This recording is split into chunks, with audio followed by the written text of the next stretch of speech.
نحمده ونصلي على رسوله الكريم اما بعد فاعوذ بالله من الشيطان الرجيم بسم الله الرحمن الرحيم رب اشرح لي صدري ويسر لي امري واحلل عقدة من لساني يفقهوا قولي. باب التبکیر. تبکیر کا کیا معنی ہے؟ بکرت، جلدی کرنا. بالصلاۃ نماز فی یوم غیم، بادل کے دن. پیچھے حدیث گزر چکی ہے. حدثنا معاذ بن فضالہ قال حدثنا ہشام عن یحییٰ هو ابن ابی کثیر عن ابی قلابہ ان ابا الملیح حدثه قال كنا مع بریدہ فی یوم ذی غیم. ہم ابو بریدہ کے ساتھ تھے بادلوں کے ایک دن. فقال بکروا بالصلاۃ فإن النبي صلی اللہ علیہ وسلم قال من ترک صلاۃ العصر حبط عمله. جس نے عصر کی نماز چھوڑ دی اس کا عمل ضائع ہو گیا. باب الاذان بعد ذهاب الوقت. وقت گزر جانے کے بعد اذان دینا. مثلا اگر کوئی مؤذن سوتا رہ گیا اور جب اٹھا تو وقت نکل چکا تو کیا اذان دے گا کہ نہیں دے گا؟ حدثنا عمران بن میسرة قال حدثنا محمد بن فضيل قال حدثنا حسين عن عبد الله بن ابي قتادة عن ابيه قال سرنا مع النبي صلى الله عليه وسلم ليلة کہ ہم ایک رات آپ صلی اللہ علیہ وسلم کے ساتھ کہیں گئے. فقال بعض القوم تو کچھ لوگوں نے کہا لو ارست بنا یا رسول اللہ کہ کاش آپ آخری رات کی نیند کے لیے اتر پڑے ہمارے ساتھ اے اللہ کے رسول صلی اللہ علیہ وسلم. قال اخاف ان تناموا عن الصلاۃ.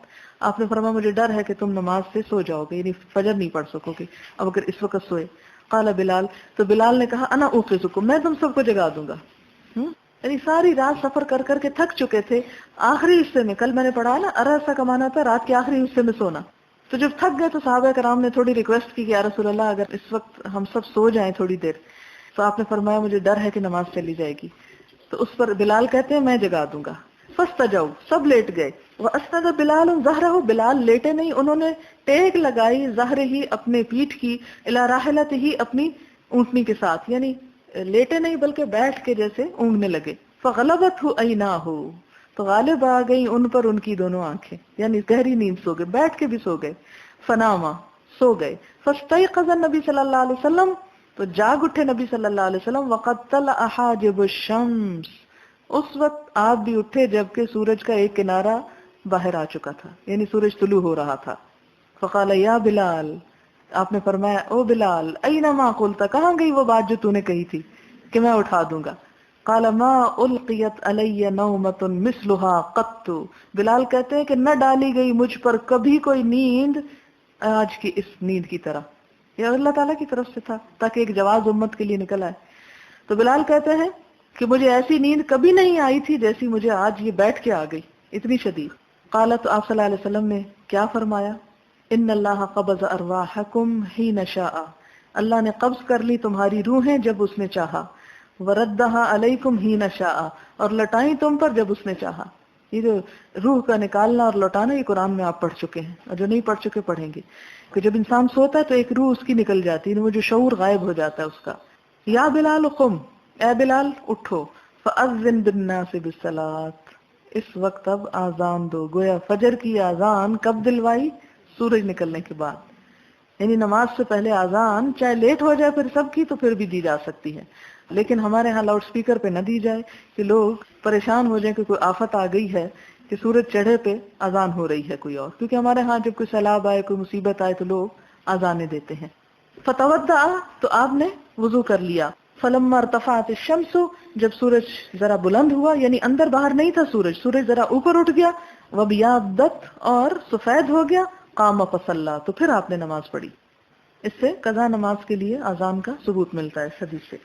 باب من صلی بالناس جماعۃ بعد ذهاب الوقت، جس نے نماز پڑھائی لوگوں کو جماعت سے بعد ذهاب الوقت، وقت کے گزر جانے کے بعد. یعنی اگر کوئی شخص وقت گزر جانے کے بعد نماز پڑھاتا ہے تو اکیلا نہیں پڑھتا بلکہ جماعت میں ہی پڑھ لیتے ہیں. تو کیا ایسا کر سکتے ہیں؟ حدثنا معاذ بن فضالہ قال حدثنا ہشام عن یحییٰ عن ابی سلمہ عن جابر بن عبد اللہ ان عمر بن الخطاب جاء یوم الخندق بعدما غربت الشمس، کہ عمر بن خطاب آئے خندق کے دن بعدما غربت الشمس، اس کے بعد کہ سورج غروب ہو گیا. فجعل یسب کفار قریش، اور کفار قریش کو گالیاں دینے لگے. کون؟ حضرت عمر. قال یا رسول اللہ، کہنے لگے اے اللہ کے رسول صلی اللہ علیہ وسلم، ما کدت اصلی العصر، میں نہ پڑھ سکا عصر کی نماز، حتی کادت الشمس تغرب، یہاں تک کہ سورج غروب ہونے لگا. قال النبی صلی اللہ علیہ وسلم واللہ ما صلیتها آپ نے فرمایا اللہ کی قسم میں نے بھی ابھی نہیں پڑھی، کیونکہ وہ جنگ ہو رہی تھی تو جنگ میں مہلت نہ ملی کہ نماز پڑھ سکیں باوجود کوشش کی. فقمنا الی بطحان، تو ہم سب پھر کیا ہوا، بطحان کی طرف گئے، وادی کا نام. فتودع للصلاۃ، آپ نے نماز کا وضو کیا. وتودعنا لها، اور ہم نے بھی نماز کا وضو کیا. فصلی العصر، تو آپ نے عصر کی نماز پڑھی. بعدما غربت الشمس، اس کے بعد کہ سورج غروب ہو گیا. ثم صلی بعدها المغرب، پھر آپ نے مغرب پڑھی. تو گویا اس سے کیا پتہ چلتا ہے کہ جب نماز قضا ہو جائے تو پہلے قضا والی پڑھ لی جائے اور پھر ادا پڑھی جائے. باب من نسی صلاۃ، جو نماز بھول جائے. یقیناً آپ کے ساتھ بھی کبھی ایسا ہوا ہوگا. فلیصلی، تو چاہیے کہ اس کو پڑھ لے. اذا ذکرہا، جب بھی یاد آئے، جس ٹائم یاد آئے. ولا یعید، اور نہ اعادہ کرے. الا تلک الصلاۃ، مگر اسی نماز کا، یعنی صرف ایک دفعہ پڑھ لینا کافی ہے. وقال ابراہیم، اور ابراہیم کا کہنا ہے، من ترک صلاۃ واحدۃ، جس نے چھوڑی ایک نماز، 20 سنۃ، 20 سال بھی، جیسے غافل لوگ چھوڑے رکھتے ہیں بے دھیانی میں. لم یعد، تو نہیں اعادہ کرے. الا تلک الصلاۃ الواحدۃ، مگر اسی ایک نماز کا. یعنی 20 سال پہلے ایک نماز قضا ہوئی تھی، اب کیا کرے، اگر آج پڑھنا چاہ رہا ہے تو 20 دفعہ نہیں پڑھے گا، بلکہ کیا کرے گا، ایک ہی دفعہ پڑھ لے گا. یہ کیوں کہا گیا؟ اس کی وجہ یہ ہے کہ بعض لوگوں کا خیال ہے کہ 2 دفعہ پڑھنی چاہیے، ایک جب یاد آئے اور دوسرے دن اس نماز کے ٹائم پھر دوبارہ پڑھے. یہ اس کی وضاحت کی جا رہی کہ نہیں، ایک ہی دفعہ پڑھ لینا کافی ہے، ترتیب اس طرح کی ضروری نہیں. حدثنا ابو نعیم وموسى بن اسماعیل قال حدثنا حمام عن قتادة عن انس عن النبي صلی اللہ علیہ وسلم قال من نسی صلاة فلیصلی اذا ذکر، جو نماز پڑھنا بھول جائے تو نماز پڑھ لے جب اس کو یاد آ جائے. لا کفارۃ لہا، اس کا کوئی کفارہ نہیں ہوگا. الا ذالک، مگر وہی نماز، یعنی صرف نماز کا پڑھ لینا ہی اس کا کفارہ ہے. وَأَقِمِ الصَّلَاةَ لِذِكْرِی، اللہ تعالیٰ کا فرمان ہے، سورۃ طٰہٰ میں آتا ہے کہ نماز کو پڑھ لو میری یاد کے لیے. قال موسیٰ کہتے ہیں، قال حمام سمعت یقول بعد وَأَقِمِ الصَّلَاةَ لِذِكْرِی. وقال حبان حدثنا حمام حدثنا قتادہ حدثنا انس عن النبی صلی اللہ علیہ وسلم نحوہ. باب قضاء الصلاة، نماز قضا کرنا. حدثنا مسدد قال حدثنا يحيى عن هشام قال حدثنا يحيى هو ابن ابي كثير عن ابي سلمة عن جابر قال جعل عمر يوم الخندق يسب الكفارهم وقال ما كدت أصلي العصر حتى غربت الشمس قال فنزلنا بطحان فصلى بعدما غربت الشمس ثم صلى المغرب. اس سے کیا پتہ چلتا ہے کہ نماز قضا پڑھی جائے گی. کس طرح پڑھی جائے گی؟ پہلے وہی پڑھ لی جائے گی جو قضا ہوئی، اس کے بعد وقت کی نماز. مثلا اگر کسی سے ظہر قضا ہو گئی، عصر کے وقت پڑھ رہا ہے تو پہلے ظہر پھر عصر پڑھ لے گا. باب ما یکرہ من الثمر بعد العشاء، ناپسند کیا جانا بات چیت کا عشاء کے بعد. ثمر ہوتا رات کی گفتگو، دنیا کی باتیں. الثامر من الثمر والجمع السمار، اس کی جمع سمار ہے. والثامر ها هنا في موضع الجمع، اور یہاں سامر جمع کے معنوں میں آیا ہے. قرآن پاک میں آتا نا مستکبرین به سامرا تهجرون. حدثنا مسدد قال حدثنا يحيى قال حدثنا عوف قال حدثنا ابو المنهال قال انطلقت مع ابي الى ابي برزة الاسلمي فقال له ابي حدثنا كيف كان رسول الله صلى الله عليه وسلم يصلي المكتوبة. حدیث گزر چکی ہے، صرف پڑھوں گی. قال كان يصلي الهجيرة وهي التي تدعونها الاولى حين تدحض الشمس ويصلي العصر ثم يرجع احدنا الى اهله في اقصى المدينة والشمس حية ونسيت ما قال في المغرب. قال وكان يستحب ان يؤخر العشاء. قال وكان يكره النوم قبلها والحديث بعدها وكان ينفتل من صلاة الغداة حين يعرف احدنا جليسه ويقرأ من 60 الى 100. باب الثمر في الفقه والخير بعد العشاء، یعنی عام دنیا کی باتیں تو ناپسندیدہ ہیں، لیکن کس کے لیے جاگنے کی اجازت ہے؟ فی الفقہ، دین میں سمجھ بوجھ کے لیے. والخیر، اور نیک کسی کام کے لیے. مثلا آپ کوئی اور نیکی کا ایسا کام کر رہے ہیں، اپنے پیسوں کا حساب کر رہے ہیں کہ آپ نے اتنا اس میں سے صدقہ کرنا ہے، اتنا فلاں کو دینا ہے، اتنا اس کو دینا ہے، تو یہ بھی ایک نیکی کا کام ہے، اگرچہ آپ کتاب نہیں پڑھ رہے. تو ایسا کوئی نیکی کا کام کرنا جو ہے اس کی اجازت ہے. لیکن عام طور پر فضول کی باتیں یا گپ شپ یا کھیل کود دیکھنا، اس کی اجازت نہیں. آپ کو پتا تھا نا 14 سال بعد میری امت دیر تک جاگے گی اور نمازیں قضا کرے گی فجر کی. پھر حدثنا عبداللہ ابن الصباح قال حدثنا ابو علی الحنفی قال حدثنا قرة بن خالد قال انتظرنا الحسن وراف علينا حتى قربنا من وقت قيامه حضرت قرہ کہتے ہیں کہ انہوں نے کہا کہ ہم نے امام حسن بصری کے باہر نکلنے کا انتظار کیا، اور انہوں نے کیا کیا، ہم پر دیر کی، حتیٰ قربنا من وقت قیام ہی، یہاں تک کہ ان کے اٹھنے کا وقت آ گیا، فجاء تو وہ آئے، فقالا تو کہا، دعانا جیراننا ہاؤلائے، ہمیں ہمارے ان پڑوسیوں نے بلا بھیجا تھا، ثم قالا پھر کہا، قال انس کہتے ہیں، نظرنا النبی صلی اللہ علیہ وسلم، ہم نے دیکھا نبی صلی اللہ علیہ وسلم کو، ذات لیلۃ ایک رات، حتیٰ کانا شطر اللیل، یہاں تک کہ رات کا آدھا حصہ ہو چکا تھا، یبلغہ یعنی پہنچ چکا اس کو، آپ صلی اللہ علیہ وسلم کو، شطر اللیل یعنی رات کا آدھا حصہ، فجاء فصلی لنا، آپ ہمارے پاس تشریف لائے اور نماز پڑھائی، ثم خطبنا، پھر ہم کو خطبہ دیا، یعنی عشاء کے بعد خطبہ دیا۔ تو اس سے کیا پتہ چلتا ہے کہ عشاء کے بعد کلاس لگائی جا سکتی ہے۔ جی ایک دن آئے گا انشاءاللہ، انتظار کریں، آپ کے آنے والے ایسے ہی پڑھا کریں گے، زندگی رہی تو، دیر ہے صرف عمارت بننے کی۔ فقال الا ان الناس قد صلوا، کہ بے شک لوگ جو ہیں تحقیق انہوں نے نماز پڑھی، ثم رقدوا، پھر وہ سو گئے، وانکم لن تزالوا فی صلاۃ، اور تم نماز ہی کی حالت میں رہے ہو، منتظرتم الصلاۃ، جب تک تم نے انتظار کیا نماز کا۔ قال الحسن، حسن کہتے ہیں، وان القوم لا یزالون بخیر، کہ بے شک لوگ جو ہیں ہمیشہ خیر پر رہیں گے، منتظر الخیر، جب تک خیر کا انتظار کرتے رہیں گے، یعنی اگر کوئی شخص کسی نیکی کا انتظار کر رہا ہے تو اس وقت تک جب تک وہ کر نہیں گزرتا وہ خیر ہی کی حالت میں ہے۔ گویا اگر ہم ابھی عشاء کے بعد کلاس نہیں لے رہے لیکن صرف انتظار میں ہیں تو اس کا بھی ثواب ہے۔ قال قرۃ هو من حدیث انس عن النبی صلی اللہ علیہ وسلم، قرہ کہتے ہیں کہ یہ حضرت انس نے حضور صلی اللہ علیہ وسلم سے یہ بات روایت کی تھی کہ لا یزالون بخیر منتظر الخیر، جب تک کسی خیر کا انسان انتظار کرتا رہے تو وہ خیر کی حالت میں ہوتا ہے۔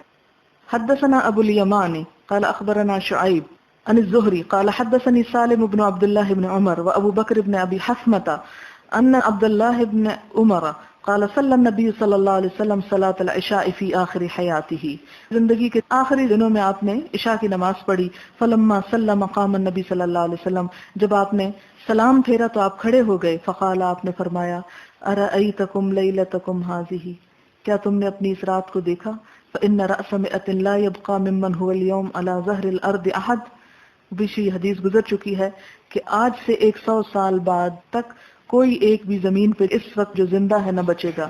فوہل الناس فی مقالۃ رسول اللہ علیہ السلام، تو یہ بات سن کر لوگوں نے کیا کیا کہ اس بات کو سمجھنے میں غلطی کی، الی ما یتحدثون فی هذه الاحادیث، جو وہ بیان کرتے تھے ان احادیث میں، ان 100 سنہ، 100 سال کے بارے میں، وانما قال النبی صلی اللہ علیہ وسلم، کیونکہ نبی صلی اللہ علیہ وسلم کے فرمانے کا اصل مقصد کیا تھا، لا يبقى ممن هو اليوم على ظهر الارض، کہ نہ باقی رہے گا کوئی جو آج زندہ ہے زمین کی پیٹھ پر، یرید بذلک انها تخرم ذلک القرن، کہ آپ کا مطلب یہ تھا کہ 100 برس میں یہ قرن گزر جائے گا۔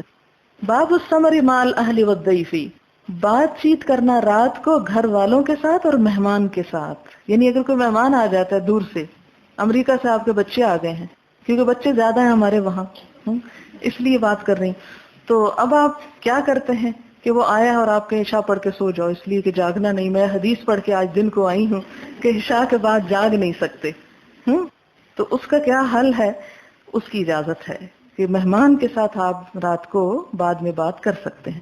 حدثنا ابو النعمان قال حدثنا معتمر بن سلیمان قال حدثنا ابی قال حدثنا ابو عثمان عن عبد الرحمن بن ابی بکر ان اصحاب الصفۃ، کہ اصحاب صفہ، کانوا اناسا، کچھ لوگ تھے، فقراء اس لیے ہو گئے تھے، گھر میں اچھے بھلے تھے، آ کے پڑھنے پڑھانے میں لگ گئے، کوئی کام کاروبار نہیں تھا، اس لیے فقیر ہو گئے۔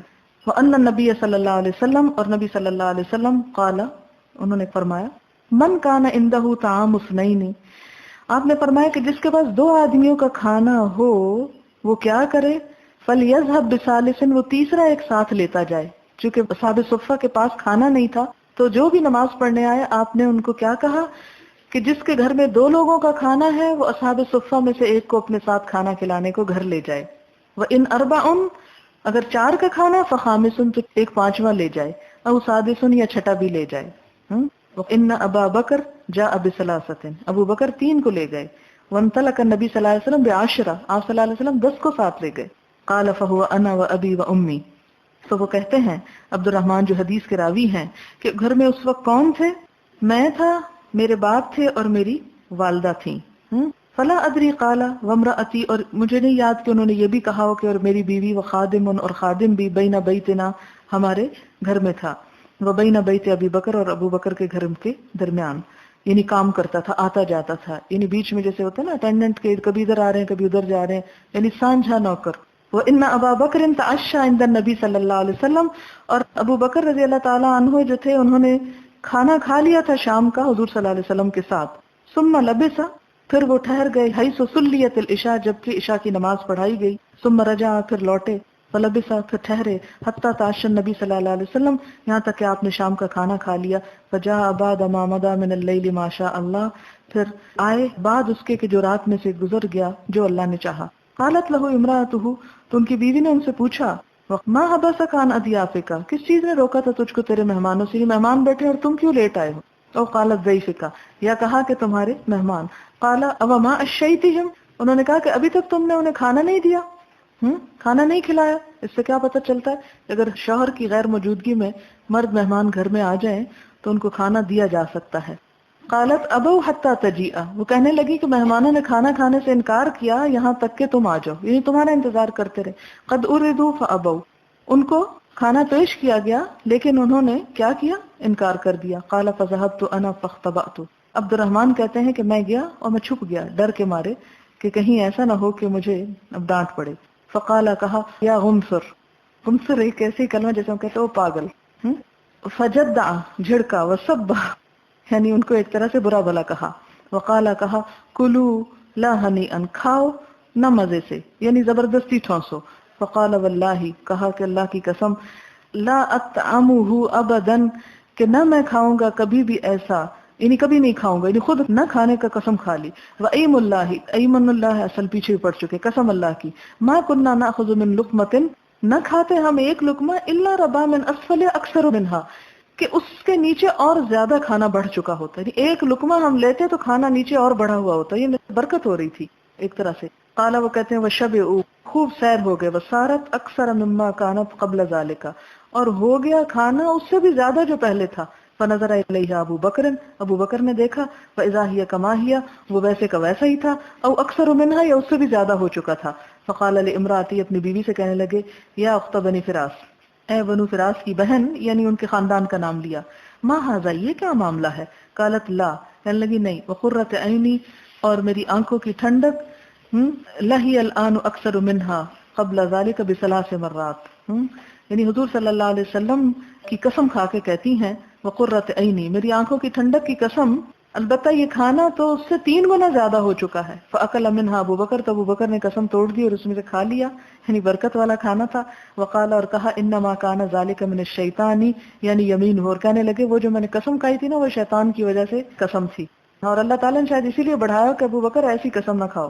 ثم اکل منها لقمة، پھر اس سے ایک لقمہ اٹھایا، ثم حمل الى النبی صلی اللہ علیہ وسلم، پھر وہ کھانا نبی صلی اللہ علیہ وسلم کی طرف بھی لے گئے۔ فاصبحت عنده، لیکن وہ صبح تک آپ کے پاس رہا۔ وکان بیننا وبین قوم عقد، ہمارے اور آپ کے درمیان ایک قوم تھی جس میں عہد تھا۔ فمد الاجل، مدت گزر گئی۔ ففرقنا 12 رجلا مع كل رجل منهم اناس، تو ہم نے کیا کیا؟ جدا کیے 12 لوگ، ہر شخص کے ساتھ ان میں سے کچھ لوگ تھے۔ اللہ عالم کم مع کل رجل، اللہ ہی جانتا ہے کہ ہر ایک کے ساتھ کتنے تھے۔ فاکلوا منها اجمعون، ان سب نے کھانا کھا لیا، او کما قال، یا آپ نے فرمایا۔ بسم اللہ الرحمن الرحیم۔ کتاب ابواب الاذان، آذان کے باب کی کتاب۔ باب بدء الاذان، ابتدا کرنا آذان کا، یا آذان کی ابتدا کیسے ہوئی۔ وقولہ عز وجل، اور اللہ سبحانہ وتعالی کا قول ہے، وَإِذَا نَادَيْتُمْ إِلَى الصَّلَاةِ، اور جب تم پکارتے ہو نماز کی طرف، اتخذوها، وہ بنا لیتے ہیں اس کو، ہزوا، مذاق، ولعبا، اور کھیل، یعنی کافر آذان کو کھیل تماشا بنا لیتے ہیں۔ ذالک بأنہم قوم لا یعقلون، ایسا وہ اس لیے کرتے ہیں کہ وہ ایک ایسے قوم ہے جو عقل نہیں رکھتی، یعنی بے عقل لوگ ہیں۔ اس آیت سے نادیتم الی الصلاۃ سے استنباط کیا جا رہا ہے نماز کے لیے پکارنا، یعنی آذان دینا، کیونکہ آذان کا بھی لفظی معنی پکارنا ہے۔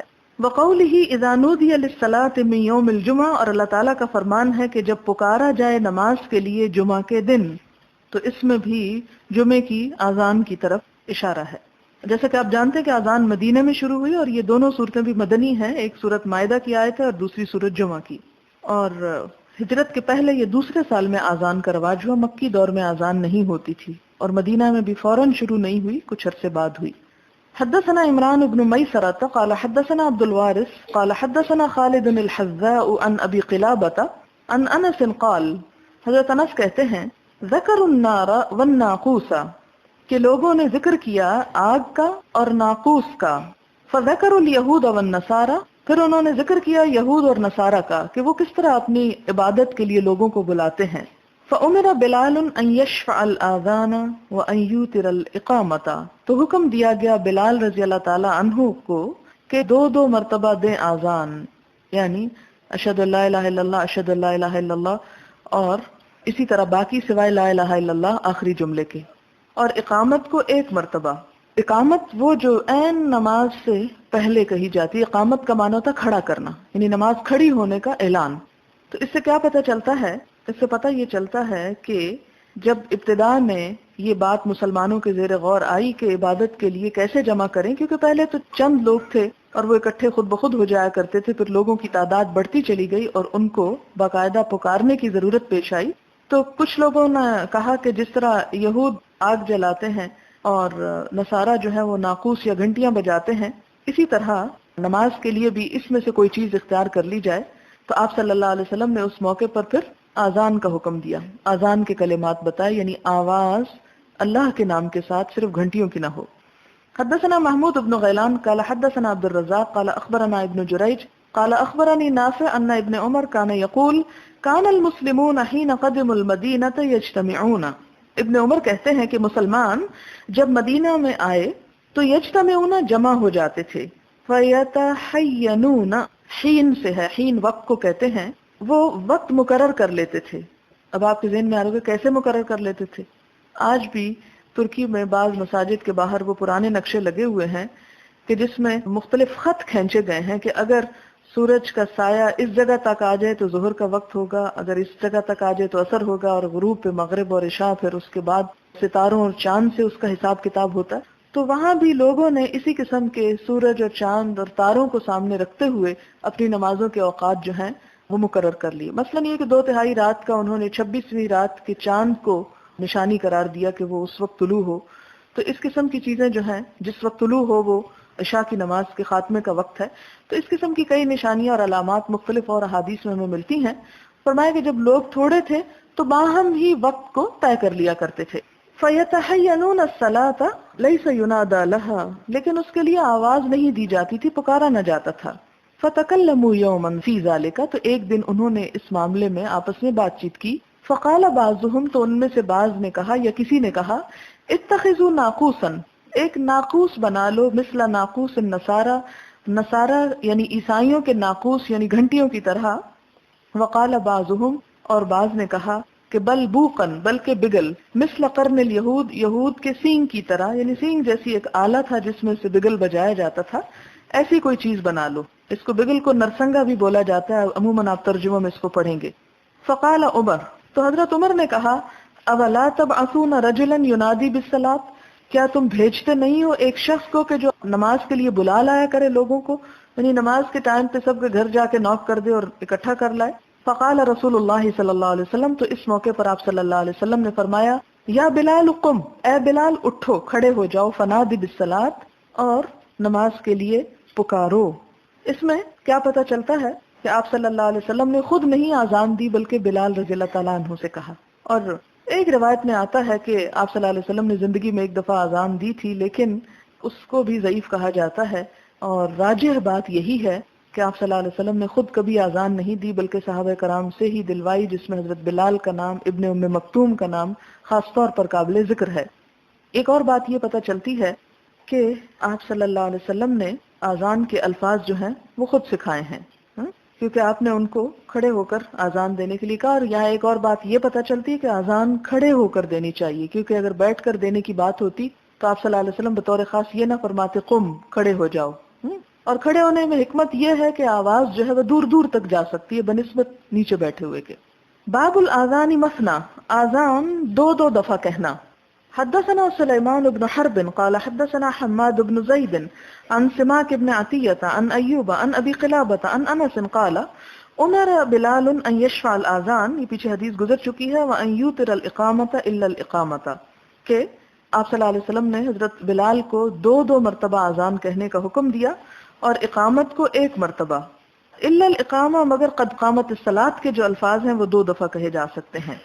حدثني محمد وهو ابن سلام قال حدثني عبد الوهاب الثقفي قال حدثنا خالد الحذاء عن ابي قلابة عن انس بن مالك قال لما كثر الناس، کہ جب بہت زیادہ ہو گئے لوگ، یعنی مسلمانوں کی تعداد بڑھ گئی، قال، تو انہوں نے کہا، ذکروا ان يعلموا وقت الصلاۃ، انہوں نے ذکر کیا کہ وہ بتائے جائیں، يعلموا یعنی بتائے جائیں، وقت الصلاۃ نماز کا وقت، بشیء کسی ایسی چیز کے ساتھ، یعرفونہ جس کو وہ پہچانتے ہوں، فذکروا ان یوروا، تو انہوں نے ذکر کیا کہ وہ جلائیں نارن آگ، او یضربوا ناقوسا یا بجائیں گھنٹیاں، فامر بلال، تو حضرت بلال کو حکم دیا گیا، ان یشفع الاذان وان یوتر الاقامہ، کہ 2 دفعہ کہیں اذان اور 1 دفعہ کہیں تکبیر۔ اقامت یہاں تکبیر کے معنوں میں ہے جو نماز کھڑے ہونے کے وقت کہی جاتی ہے۔ باب الاقامۃ واحدۃ الا قولہ قد قامت الصلاۃ، باب اس بارے میں کہ اقامت یا تکبیر کے الفاظ ایک ہیں، الا قولہ قد قامت الصلاۃ، مگر قد قامت الصلاۃ، قد قامت الصلاۃ یعنی 2 دفعہ کہا جائے گا۔ حدثنا علی ابن عبد اللہ قال حدثنا اسماعیل ابن ابراہیم قال حدثنا خالد عن ابی قلابة عن انس قال امر بلال ان يشفع الاذان وان يوتر الاقامة قال اسماعیل فذكرت لایوب فقال الا الاقامة۔ اس سے یہ پتہ چلتا ہے کہ اقامت کے الفاظ قد قامت الصلاۃ جو ہیں وہ 2 دفعہ کہے جائیں گے۔ باب فضل التأذین، آذان دینے کی فضیلت۔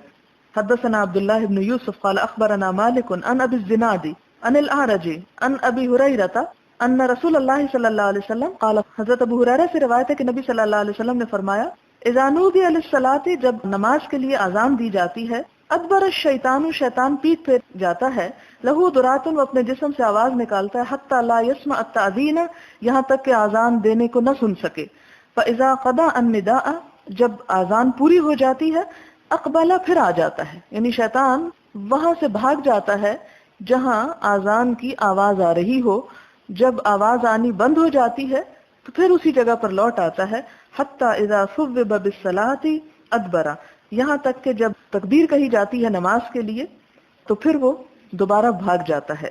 ثوبہ کا لفظ جو ہے، ثوبہ اور آگے پھر تصویب آ رہا ہے، اس کا لفظی معنی ہوتا ہے مؤذن کا لوگوں کو نماز کے لیے پکارنا، یعنی حی علی الصلاۃ اور حی علی الفلاح کہنا، اور الصلاۃ خیر من النوم، یہ جو 3 جملے ہیں، یہ جو 3 سینٹنسز ہیں، یہ دراصل کیا ہیں؟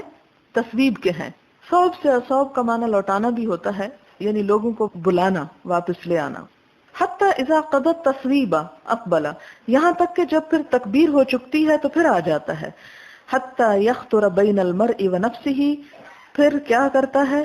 یخطر، خیال ڈالتا ہے، خاطر خیال کو کہتے ہیں، اردو میں بھی استعمال ہوتا ہے، بین المرء ونفسہ، انسان اور اس کے دل کے درمیان، یعنی انسان کے دل میں خیال ڈالنا شروع کر دیتا ہے۔ اشارہ ہے کس کی طرف؟ وسوسوں کی طرف۔ خناس الذی یوسوس فی صدور الناس۔ یقول، کیا کہتا ہے شیطان انسان کو؟ اذکر کذا، یاد کرو وہ بات، اذکر کذا، یاد کرو وہ بات، لما لم یکن یذکر، ان باتوں کو بھی یاد کرواتا ہے جو اسے یاد نہیں ہوتی۔ حتی یظل الرجل، یہاں تک کہ ہو جاتا ہے انسان، لا یدری کم صلی، اس کو یہ بھی نہیں پتا چلتا کہ اس نے کتنی پڑھی، کم یعنی کتنی تعداد پڑھی، 2 پڑھی کہ 3 پڑھی۔ تو اس حدیث سے ایک بات تو یہ پتہ چلتی ہے کہ اذان جہاں دی جاتی ہے وہاں سے شیطان چلا جاتا ہے۔ پھر سوال یہ پیدا ہوتا ہے کیوں بھاگتا ہے وہاں سے؟ کیونکہ اذان کس چیز کا اعلان ہے کہ آؤ نماز پڑھو، آؤ سجدہ کرو، تو اسے کیا یاد آ جاتا ہوگا کہ اسے بھی سجدے کے لیے ایک دن بلایا گیا تھا اور اس نے انکار کیا، لہٰذا اس کی پوری کوشش یہ ہوتی ہے کہ انسان بھی سجدہ نہ کر سکے، لہٰذا اسے نماز کے قریب آنے نہیں دیتا، اگر آ بھی جائے تو اتنا بھلواتا ہے کہ پڑھا اور نہ پڑھا برابر ہو جائے۔ باب رفع الصوت بالنداء، باب بلند کرنا آواز کا آذان کے ساتھ، ندا بمعنی آذان ہے، یعنی بلند آواز میں آذان دینا۔ وقال عمر بن عبد العزیز اذن آذانا سمحا، عمر بن عبد العزیز نے ایک مؤذن سے کہا کہ آذان دو آذان سیدھی سادی، وَإِلَّا، اور اگر نہیں کر سکتے فَاعْتَزِلْنَا، تو ہمیں چھوڑ دو، یعنی مراد کیا ہے کہ تم ایک معقول باوقار طریقے سے اذان دو، ایسا انداز نہ ہو کہ جس میں بہت گانے جیسا انداز یا سر تال پیدا ہو، اس میں اذان دو، معقول طریقے سے دو، سمحن یعنی سیدھی، جس میں دقت اور مشقت نہ ہو۔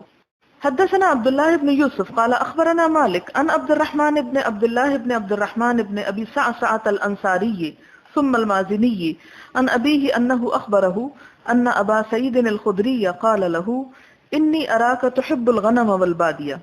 ابو سعید صحابی جو ہیں انہوں نے عبداللہ بن ابی سعسع سے کہا کہ میں دیکھتا ہوں کہ تحب تو پسند کرتا ہے الغنم بکریاں والبادیہ اور جنگل، یعنی تجھے جنگلوں میں رہنا اور بکریاں چرانا زیادہ مرغوب ہے۔ فاذا كنت في غنمك، پھر جب تم اپنی بکریوں میں ہو یعنی چرا رہے ہو، او بادیتک یا اپنے جنگل میں، فاذنت بالصلاة، پھر تم اذان دو نماز کے لیے، فارفع صوتک، تو بلند کرو اپنی آواز کو، بالندائی اذان کے ساتھ، یعنی اذان ہمیشہ بلند آواز میں پڑھی جانی چاہیے۔ فإنہ، کیوں، اس کا کیا فائدہ ہوگا، کیونکہ لا يسمع، نہیں سنتا، مدى حد صوت المؤذن، مؤذن کی آواز کی، جن، کوئی جن، ولا انسن، اور نہ کوئی انسان، ولا شیء، اور نہ کوئی اور چیز، الا شہد له یوم القیامہ، مگر قیامت کے دن وہ اس کے حق میں گواہی دے گی۔ کیا مطلب ہے اس کا، کہ ایک مؤذن کی آواز جہاں جہاں تک پہنچے گی اور جو جو چیز اس آواز کو سنے گی، وہ تمام چیزیں قیامت کے دن مؤذن کے حق میں گواہی دیں گی، جس سے اسے قیامت کے دن فائدہ ہوگا۔ قال ابو سعید کہتے ہیں سمعتہ من رسول اللہ صلی اللہ علیہ وسلم، کہ یہ بات میں خود سے نہیں کہہ رہا بلکہ میں نے اس کو نبی صلی اللہ علیہ وسلم سے سن رکھا ہے۔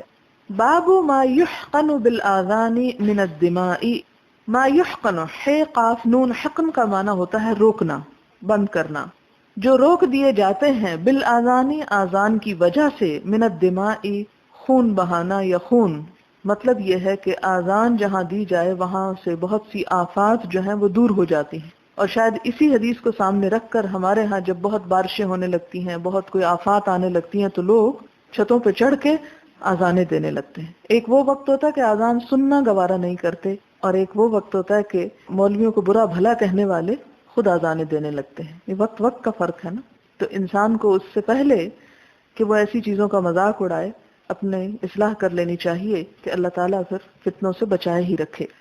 حدثني قتيبة قال حدثنا اسماعيل بن جعفر عن حميد عن انس بن مالك ان النبي صلى الله عليه وسلم كان اذا غزا بنا قوما، انس بن مالک کہتے ہیں کہ حضور صلی اللہ علیہ وسلم جب ہمیں کسی غزوے پہ لے جاتے، کسی قوم کے اوپر چڑھائی کے لیے، لم يكن يغزو بنا، نہ ہمیں لوٹ کا حکم دیتے، حتی یصبح، یہاں تک کہ صبح ہو جاتی، یعنی رات کو دھاوا بولنے کو نہیں کہتے تھے۔ اگر کسی قوم پہ چڑھائی کرنی ہوتی، مسلمان خود سے ابتدا نہیں کرتے تھے جب تک کہ انہیں کسی فتنے کو ختم کرنا مقصود نہ ہو۔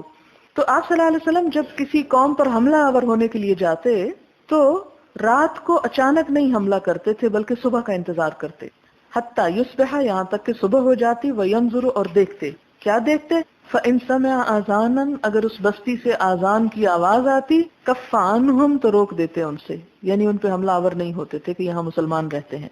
وإن لم يسمع آذانا، اور اگر آذان نہ سنتے، اغار علیہم، تو ان پہ غارت گری کرتے۔ قال، کہتے ہیں فخرجنا الی خیبر، تو ہم خیبر کی طرف نکلے، فانتہینا الیہم لیلا، تو ہم جا رکے ان کے پاس رات کو، فلما اصبح، جب صبح ہوئی، ولم یسمع آذانا، آپ نے کوئی آذان نہ سنی، رکبا، آپ سوار ہوئے، ورکبت خلف ابی طلحہ، اور میں ابی طلحہ کے پیچھے سوار ہوا، وان قدمی لتمس قدم النبی صلی اللہ علیہ وسلم، اور میرے قدم آپ صلی اللہ علیہ وسلم کے قدموں کو چھو رہے تھے۔ قال، حضرت انس کہتے ہیں فخرجوا الینا بمکاتلہم ومساحیہم، پھر وہ نکلے ہماری طرف اپنی ٹوکریاں اور کدالیں لے کر، فلما رأوا النبی صلی اللہ علیہ وسلم، تو جب انہوں نے حضور صلی اللہ علیہ وسلم کو دیکھا، قالوا محمد واللہ محمد والخمیس، کہنے لگے محمد، اللہ کی قسم، محمد صلی اللہ علیہ وسلم، اور لشکر، کہ محمد صلی اللہ علیہ وسلم اور لشکر۔ قال فلما رآہم رسول اللہ صلی اللہ علیہ وسلم، جب نبی صلی اللہ علیہ وسلم نے ان کو دیکھا، قال اللہ اکبر، آپ نے فرمایا اللہ اکبر، اللہ اکبر، خربت خیبر، خیبر برباد ہو یا مرد آباد جیسے ہم کہتے ہیں۔ انا اذا نزلنا بساحت قوم، جب ہم کسی قوم کے صحن میں اتر آتے ہیں، فساء صباح المنذرین، تو بڑی بری ہوتی ہے صبح ڈرائے جانے والوں کی۔ اس سے کیا پتہ چلتا ہے کہ اس قوم کے خلاف ہتھیار نہیں اٹھائے جائیں گے جہاں پر آذان ہوتی ہو. گویا آذان مصائب سے یا قتل و غارت سے بچانے والی چیز ہے. اور یہ خمیس جو لفظ آیا ہے، خمیس خمس سے ہے، خ میم سین 5، اور اس میں ایسا لشکر مراد ہے. خمیس کا معنی لشکر ہے، ایسا لشکر مراد ہے جس میں 5 حصے ہوں: میمنہ، میسرہ، قلب، مقدمہ اور ساقہ. یہ لشکر کے 5 حصے ہوتے ہیں، یعنی مکمل ایک بڑا لشکر مراد ہے. باب ما یقول اذا سمع المنادی، جب آذان سنے تو کیا کہے، جواب کیا دے یا صرف سنتا ہی رہے. حدثنا عبد الله بن يوسف قال اخبرنا مالك عن ابن شهاب عن عطاء بن يزيد الليثي عن ابي سعيد الخدري ان رسول الله صلى الله عليه وسلم قال اذا سمعتم النداء، آپ صلی اللہ علیہ وسلم نے فرمایا جب تم آذان سنو. ندا آواز کو کہتے ہیں لیکن یہاں بمعنی آذان ہے. فقولوا مثل ما يقول المؤذن، تو کہو جو مؤذن کہتا ہے یا جیسے مؤذن کہتا ہے. اور پھر آگے ایک اور حدیث سے پتہ چلتا ہے کہ جب وہ حی علی الصلاۃ اور حی علی الفلاح کہتا ہے تو لا حول ولا قوۃ الا باللہ اس کا جواب ہے. وہ دوسری حدیث سے پتہ چلے گا. حدثنا معاذ بن فضالة قال حدثنا هشام عن يحيى عن محمد بن ابراهيم بن الحارث قال حدثني عيسى بن طلحة انه سمع معاوية يوما فقال مثله الى قوله واشهد ان محمد رسول الله. اس حدیث سے کیا پتہ چلتا ہے کہ معاویہ بن ابی سفیان کو مؤذن کی طرح کہتے سنا. یعنی دوسرا شخص جو ہے وہ ایک صحابی کو آذان کا جواب دیتے ہوئے سنتے اور بتاتے ہیں کہ وہی کہہ رہے تھے جو آذان دینے والا کہہ رہا تھا. کب تک؟ یہاں تک کہ اشہد ان محمد رسول اللہ، کیونکہ اس کے بعد پھر بدل جاتا ہے. حی علی الصلاۃ اور حی علی الفلاح کا جواب کچھ اور ہے، اور پھر اللہ اکبر تو اسی طرح جسے پہلے ہو چکا. حدثنا اسحاق بن راہوے قال حدثنا وهب بن جرير قال حدثنا هشام عن يحيى نحوه قال يحيى وحدثني بعض اخواننا انه قال لما قال حي على الصلاة قال لا حول ولا قوة الا بالله. یہاں پر یحییٰ کہتے ہیں کہ مجھ سے میرے ایک بھائی نے کہا کہ جب مؤذن نے حی علی الصلاۃ کہا تو معاویہ نے کیا کہا؟ لا حول ولا قوة الا بالله. اوپر والی حدیث کا تکملہ ہے یہ. وقال هكذا سمعنا نبيكم صلی اللہ علیہ وسلم، اور وہ کہنے لگے، کون؟ معاویہ کہنے لگے کہ اس طرح ہم نے سنا تمہارے نبی صلی اللہ علیہ وسلم سے یقول، کہ وہ ایسا ہی کہتے تھے. باب الدعاء عند النداء، آذان کے وقت دعا مانگنا. حدثنا علی بن عیاش قال حدثنا شعیب بن ابی حمزہ عن محمد بن المنکدر عن جابر بن عبد اللہ ان رسول اللہ صلی اللہ علیہ وسلم قال من قال حین یسمع النداء، جو کوئی آذان کی آواز سن کر کہے اللہم اے اللہ، رب جو رب ہے، هذه الدعوت التامہ اس مکمل پکار کا، والصلاة القائمہ اور قائم ہونے والی نماز کا، آتے عطا کر، محمدن محمد صلی اللہ علیہ وسلم کو، الوسیلۃ وسیلہ، والفضیلۃ اور فضیلت، وابعثہ اور کھڑا کر آپ کو، مقام محمودن مقام محمود پر، الذی وہ جس کا وعدتہ وعدہ کیا تو نے اس سے. یہاں تک حلت لہ شفاعتی جائز ہو گئی، واقع ہو گئی اس کے لیے میری سفارش یوم القیامت قیامت کے دن، یعنی اس کے حق میں شفاعت کروں گا. یہاں 2-3 باتیں سمجھنے کے قابل ہیں. ایک تو یہ کہ اس بخاری کی روایت میں صرف وَبْعَثُوا مَقَامًا مَحْمُودًا الَّذِي وَعَدتَّهُ تک کے الفاظ ہیں. بہقی کی روایت میں آگے آتا ہے کہ اِنَّكَ لَا تُخْلِفُ الْمِيعَادَ، لیکن اس کے بارے میں کہا جاتا ہے کہ وہ ضعیف روایت ہے. اس کا مطلب کیا ہے کہ آذان سننے کے ساتھ ساتھ تو وہی کہنا چاہیے کہ جب مؤذن اللہ اکبر کہہ دے تو انسان اس چھوٹے سے پاز میں جواب میں اللہ اکبر کہے، حی علی الصلاۃ اور حی علی الفلاح میں لا حول ولا قوۃ الا باللہ، اور باقی اللہ اکبر اور لا الہ الا اللہ میں وہی. اس کے بعد آخر میں یہ دعا پڑھے. اور اس دعا کے پڑھنے کا فائدہ کیا ہے کہ آپ صلی اللہ علیہ وسلم کی اس شخص کو شفاعت نصیب ہوگی قیامت کے دن. پھر ایک اور بات یہ ہے کہ یہاں پر جو 2 لفظ آئے ہیں وسیلہ اور مقام محمود، یہ سمجھنے کے قابل ہیں. وسیلہ جنت کا ایک خاص مقام ہے جو تمام انسانوں میں سے صرف ایک کو ملے گا، اور آپ صلی اللہ علیہ وسلم نے فرمایا کہ امید ہے کہ وہ میں ہی ہوں گا.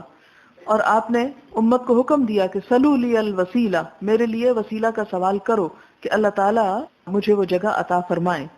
دوسری بات یہ کہ مقام محمود وہ مقام جہاں پر تعریف کی جائے. آپ یوں سمجھے کہ جیسے ہمارے یہاں وکٹری سٹینڈ ہوتے ہیں، اسی طرح ایک خاص سٹینڈ ہوگا، ایک خاص کھڑے ہونے کی جگہ ہوگی قیامت کے دن حشر کے میدان میں، ایک اور روایت میں آتا ہے کہ آپ صلی اللہ علیہ وسلم سبز حلہ پہنے ہوئے ہوں گے اور شفاعت کے لیے جب وہاں پر آ کر کھڑے ہوں گے تو ساری مخلوق کی زبان سے آپ کی تعریف جاری ہو جائے گی.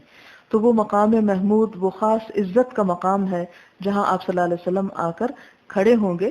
اور اس کے لیے بھی ہمیں دعا کرنے کو کہا گیا کہ اپنے پیغمبر کے احسانات کے جواب میں ان کے لیے کیا کرو، اس خاص باعزت جگہ پر کھڑے ہونے کی دعا کرو کہ انہیں اللہ تعالیٰ وہ شرف عطا فرمائیں. اچھا، یہاں پر تو صرف اتنی دعا کا ذکر ہے. ایک اور حدیث میں آتا ہے جس کو بیان کرنا ذرا فائدے کی بات ہے، اس لیے سن لیجئے کہ آپ صلی اللہ علیہ وسلم نے فرمایا کہ 2 وقتوں کی دعا ایسی ہے جو رد نہیں کی جاتی، یعنی قبولیت کا وقت ہوتا ہے. اور ایک تو وہ جب مجاہد صفوں میں آ کے کھڑا ہو جائے، اس وقت وہ جو مانگتا ہے اللہ تعالیٰ اس کو عطا کرتے ہیں. اور دوسری کون سی جگہ؟ آذان کے بعد، یعنی جب انسان جواب دے دیتا ہے آذان کا، اس کے بعد یہ دعا پڑھ لیتا ہے تو انسان جو دعا مانگتا ہے وہ دعا بھی قبول ہوتی ہے. اس لیے اس وقت کو گنوانا نہیں چاہیے، یہ قبولیت کا وقت ہے، اس سے فائدہ اٹھانا چاہیے. باب الاستہام فی الاذان، آذان میں کرہ ڈالنا. استہام جو لفظ ہے یہ سہم سے ہے، سہم تیر کو کہتے ہیں. استہام تیر اندازی کرنا یعنی کرہ ڈالنا مراد ہے، تیر ڈالنا یعنی کرہ ڈالنا. وَيُذْكَرُ، اور کہا جاتا ہے، ان اقواما کے کچھ لوگوں نے اختلفوا فی الاذان، آذان میں اختلاف کیا. فَأَقْرَأَ بَيْنَهُمْ سَعْدٌ، تو قرآن اندازی کی ان کے درمیان سعد نے. یعنی ایک کہتا تھا میں اذان دوں گا، دوسرا کہتا تھا میں دوں گا. جب جھگڑا بڑھنے لگا تو ان کو نپٹایا کیسے گیا؟ قرہ ڈال کے. اس سے اندازہ کریں کہ کتنا ثواب کا کام ہے، لیکن ہمارے ہاں اس کو اب اپنے سٹیٹس اور وقار کے خلاف سمجھا جاتا ہے کہ یہ تو صرف مولویوں کا کام ہے، وہی کریں. حدثنا عبداللہ ابن یوسف قال اخبرنا مالک عن سمین، یہ جس طرح سمیہ عورت کے لیے، یہ سمین مرد کے لیے نام ہے. سمین مولا ابی بکر عن ابی صالح عن ابی ہریرہ ان رسول اللہ صلی اللہ علیہ وسلم قال لو يعلم الناس ما في النداء، اگر جان لیتے لوگ کہ کیا ہے آذان میں، یعنی آذان دینے میں یا سننے میں، کیونکہ النداء کا ہی صرف لفظ ہے. والصف الاول، اور پہلی صف میں کھڑے ہونے کا کیا اجر ہے. ثم لم یجدوا، پھر نہ پائیں، وہ کیا نہ پائیں؟ موقع. کس کا؟ اذان دینے کا یا صف پہلی میں آنے کا. الا ان یستہموا علیہ، مگر یہ کہ اس پر قرآن اندازی کریں. لستہموا، تو وہ ضرور قرآن اندازی کرتے. یعنی ان جگہوں پہ پہنچنے کے لیے، یہ شرف حاصل کرنے کے لیے، اس ثواب کو حاصل کرنے کے لیے وہ ضرور ایسا ہی کرتے. ولو یعلمون، اور اگر وہ جان لیتے، ما فی التہجیر، کہ کیا ہے ظہر کی نماز جلدی پڑھنے میں. تہجیر حاجرہ سے پیچھے گزر چکا ہے. لستبقوا الیہ، تو سبقت کرتے اس کی طرف، یعنی پھر وہ ڈیلے نہ کرتے کہ گھر جا کے پڑھ لیں گے، وہ پڑھ کے ہی جاتے، یعنی اس میں دوڑ لگاتے، ایک دوسرے سے آگے بڑھتے.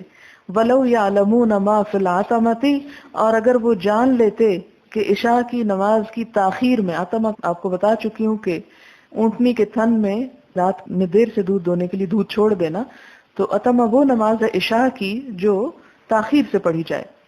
والصبح، اور صبح کی نماز میں کتنا ثواب ہے. لاتوہما، البتہ وہ ضرور آتے ان دونوں میں. ولو حبوا، خواہ گھسٹتے ہوئے ہی کیوں نہ آتے، یعنی پھر کوئی گھر بیٹھا نہ رہ جاتا کہ وہ پہلے نماز پڑھ کے سو جائے عشاء کی، یا دیر سے اٹھ کے پڑھے، وہ ضرور ہی جماعت میں شریک ہوتا. اور آپ دیکھیں کہ ہم میں سے کتنے لوگ ہیں جو کسی بھی کام کو گھسٹتے ہوئے کریں، یعنی صرف اسی کام کو کریں گے جس میں ہمیں بہت بڑا فائدہ ہو، ورنہ تو چھوٹا چھوٹا عذر ہمیں روک سکتا ہے. باب الکلام فی الاذان، آذان میں بات کرنا، یعنی اگر کوئی آذان ہو رہی تو کیا اس دوران بولا جا سکتا ہے، کوئی ضروری بات کی جا سکتی ہے. وتکلم سلیمان بن سرد فی اذانہ، اور سلیمان بن سرد صحابی نے آذان میں بات کی. وقال الحسن، اور امام حسن بصری کہتے ہیں، لا بأس ان یضحک، کوئی حرج نہیں اگر وہ ہنس پڑے. وہو یؤذن، حالانکہ وہ آذان دے رہا ہو. او یقیم، یا اقامت کہہ رہا ہو. یعنی اگر ایک شخص نماز کے لیے آذان دے رہا ہے اور اچانک کسی چیز کو دیکھ کے یا کسی بات پہ وہ ہنس پڑتا ہے تو اس سے آذان ٹوٹتی نہیں، اس کی، اسے کنٹینیو کر سکتا ہے. اسی طرح یہ ہے کہ اقامت کہتے ہوئے بھی ایسا ہو سکتا ہے، اگر آذان کہنے والا اور دینے والا انسانی طبع کی کمزوری کی وجہ سے ایسا کر سکتا ہے تو سننے والے بھی ہنس سکتے ہیں اس دوران. اگر کوئی بچہ شرارت کر رہا ہے اور آذان آپ سن رہے ہیں اور آپ جواب دے رہے ہیں، بولنا نہیں چاہتے، صرف ہنسی آ جاتی ہے، تو اس ہنسی کو آپ بزور یا بجبر کنٹرول نہیں کریں کہ ہنس سکتے ہیں. اسی طرح اگر مثال کے طور پر کوئی چیز گرنے لگی ہے یا کوئی اور نقصان ہونے لگا تو آپ اس طرح اپنے اوپر سختی نہ کریں کہ چونکہ اذان ہو رہی ہے اس لیے میں ضروری لفظ بھی نہیں بول سکتی.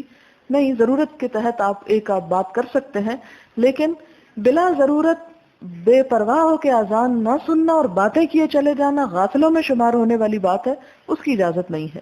یعنی بوقت ضرورت، بوقت مجبوری، یا اچانک کوئی ہنس رہا ہے تو آپ کو بھی ہنسی آ گئی تو اس پہ پکڑ نہیں، لیکن اذان سننے کا جو ثواب ہے اور اس میں جو دعا مانگنے کی جزا ہے اس سے انسان کو فائدہ اٹھانا چاہیے. یعنی ایسا بھی نہ ہو اس حدیث سے کوئی یہ سمجھ لے کہ جی جیسا چاہیں ہم بولتے چلے جائیں، جتنی چاہیں باتیں کرتے چلے جائیں. نہیں، احتیاط برتنا، کیونکہ اللہ کا ذکر جب بلند ہوتا ہے تو اس کا احترام ضروری ہوتا ہے. اور یہ اذان جو ہے یہ مسلمانوں کے شاعر میں سے ہے، اور قرآن پاک میں کیا آتا ہے، وَمَن يُعَظِّمْ شَعَائِرَ اللَّهِ فَإِنَّهَا مِن تَقْوَى الْقُلُوبِ، کہ جو اللہ تعالیٰ کی نشانیوں اور شاعر کا احترام کرتا ہے، ان کی تعظیم کرتا ہے، تو وہ دلوں کے تقوی کی علامت ہے. اس میں حلال اور حرام اور فرض اور سنت کی بات نہیں، یہ دلوں کے تقوی کی علامت ہے کہ کوئی شخص کس طرح ان مواقع پر بہیو کرتا ہے. حدثنا مسدد قال حدثنا حماد عن ایوب وعبد الحمید صاحب الزیادی وعاصم الاحول عن عبد الله بن الحارث قال خطبنا ابن عباس في يوم رزغ، خطبہ دیا ہم کو ابن عباس نے ایک دن میں جب کہ کیچڑ تھا. یعنی جمعہ کا خطبہ تھا لیکن کیچڑ کے دن، رزق کہتے ہیں کیچڑ کو. بارش ہو گئی، اور کیچڑ کیسے ہو گیا کہ مسجد نبوی کی چھت جو تھی وہ لنٹر کی نہیں تھی بلکہ کھجور کی شاخوں اور مٹی لگی ہوئی تھی، اور کچی چھتیں اب بھی بارش ہو جائیں تو ٹپک پڑتی ہیں. تو جب چھت ٹپکے فرش بھی کچا تھا، جس کے نتیجے میں کیا ہوا کہ فرش میں بھی کیچڑ ہو گیا. اب جمعے کی نماز اب کیا کیا جائے.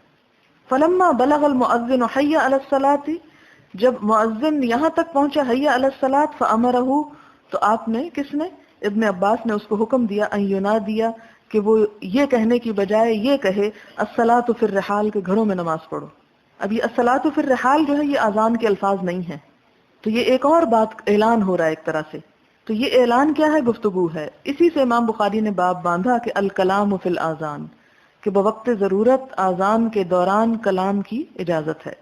فنظر القوم بعضهم الى بعض، تو لوگ ایک دوسرے کو دیکھنے لگے کہ یہ کیا ہو رہا ہے.